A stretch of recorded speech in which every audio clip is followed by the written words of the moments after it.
The night she was sold, the wind howled across the frontier like it was mourning her already. 18 years old, barefoot in the dust, Eliza Harper stood on the wooden platform outside the trading post with her hands clenched so tight her nails cut into her palms. Lantern light flickered across the faces of men who didn't look at her like a person, only like a burden to be traded away. Her father's debts had grown larger than his love, and by dawn, she would belong to someone else.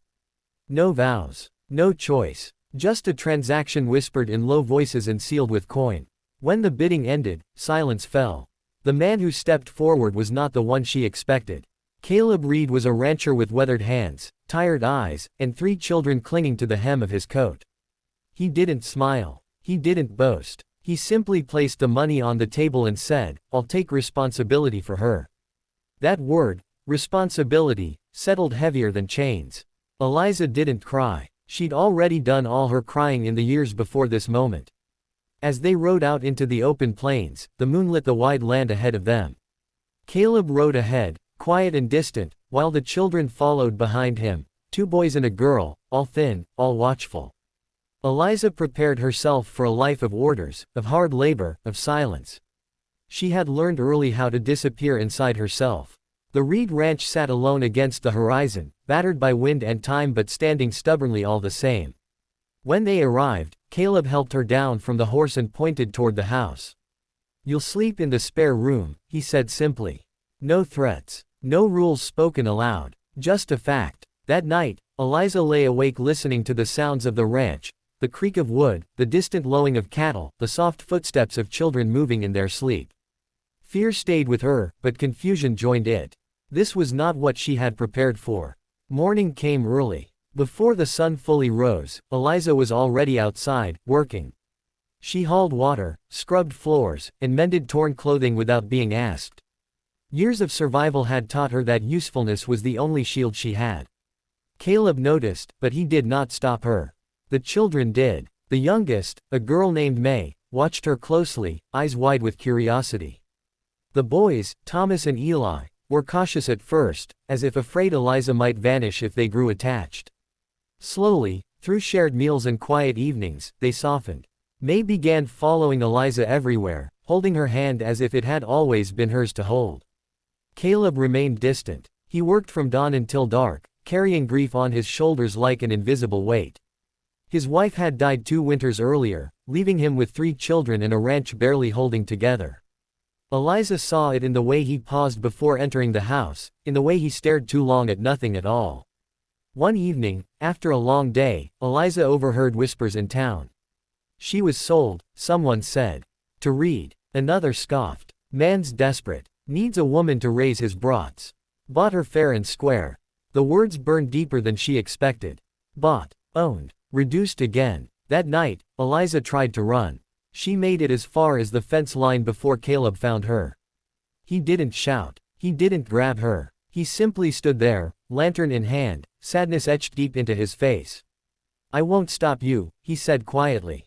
"But the frontier won't be kinder than I am." She broke then. Years of fear poured out in sobs she couldn't hold back. She told him everything, how she'd been traded like cattle, how she expected nothing but cruelty, how she didn't know how to belong anywhere.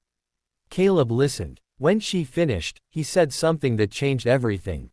"I didn't buy you to own you," he said. "I paid to keep you safe. The debt's settled. You're free." The word free echoed in the cold air, almost painful in its unfamiliarity. The next morning, Caleb rode into town and did something no one expected. He gathered the same men who had watched Eliza be sold and stood in front of them.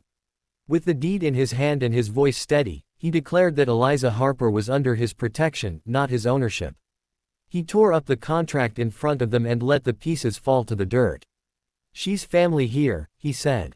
"And anyone who says otherwise answers to me." The frontier went silent. Word spread fast. Some mocked him. Others shook their heads in disbelief. A few, quietly, began to rethink what they'd always accepted as normal. At the ranch, life slowly changed.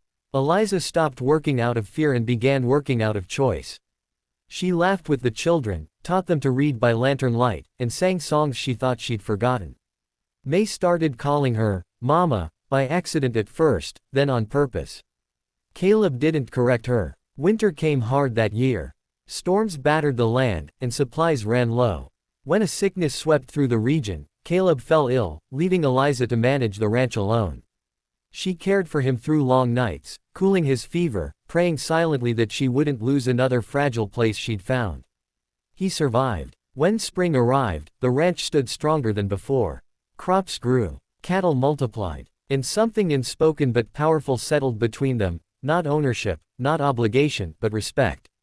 One evening, as the sun dipped low, Caleb handed Eliza a folded paper.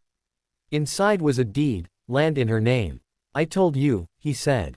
"You're free. This is yours, if you want it. Stay because you choose to. Not because you were sold." Eliza looked at the children chasing fireflies in the yard, at the house that had become a home, at the man who had silenced a cruel system with a single act of decency. "I choose to stay," she said. Years later, people would still talk about the night a young girl was sold on the frontier. But what they remembered most wasn't the sale. It was what happened next. A man who refused to treat another human as property. A family formed not by blood or transaction, but by choice. And an 18-year-old girl who learned that even in the harshest land, kindness could still rewrite destiny. The frontier never forgot. Because sometimes, the bravest rebellion isn't fought with guns or fists, but with mercy, dignity, and the courage to do what's right when the whole world expects you to do otherwise.